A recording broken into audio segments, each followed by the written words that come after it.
Hello mga papasam.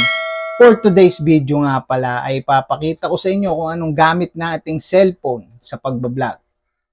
Kung ganito rin ba ang inyong mga video, di ba mga papasam, napakalabo, hindi stable, at ang sakit sa paningin tignan. Kaya mga papasam, tuturo ko sa inyo gamit ang Redmi Note 10 Pro. Isang click lang, lilinaw na ng ganito ang inyong mga video. Napaka-stable at napakalinaw at ang sarap panoorin, di ba mga papasam? Kaya tara, ituturo ko sa inyo mga papasam. Let's go! Mga papasam, sakto atid natin anak natin sa practice nila. Napakainit. Ito, unang video. Tapos, tingnan nyo mga papasam kung gaano ka shaky nung video. Ayan. Oh. Diba, maano siya? Maalog. Maalog-alog. Ayan. Papakita ko sa inyo mamaya kung paano natin naayusin yan. Gamit lang isang pindutan dito sa cellphone natin na Redmi Note 10 Pro.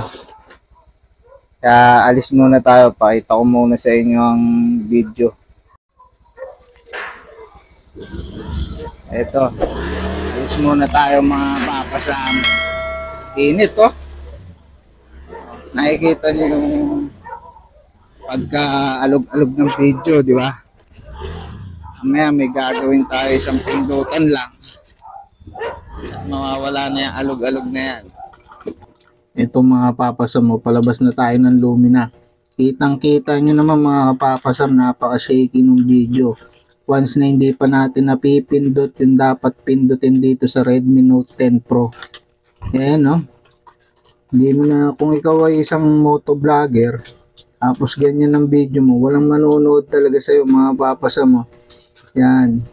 Kaya yung sunod natin video, papakita ko sa inyo kung gaano kalinaw at ka-stable yung Redmi Note 10 Pro sa isang pindutan lang. Kaya tara, lipat na tayo mga papasa.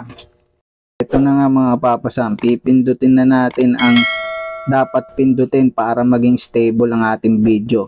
Tracking moving object nga pala mga papasam dito sa Redmi Note 10 Pro. Ayan na, sobrang linaw mga papasam oh. Tsaka stable na yung video natin oh, kahit nagmomotor lang tayo. Kaya tara, let's go. Ito na mga papasam oh.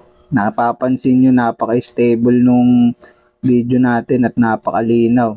Gamit ang Redmi Note 10 Pro. Yan no, kahit nagmo-motor ka, pwedeng-pwede ng pang-vlog oh. Napaka-stable at napakalinaw mga papasa. Thank you, good vibes, bye-bye, bili na!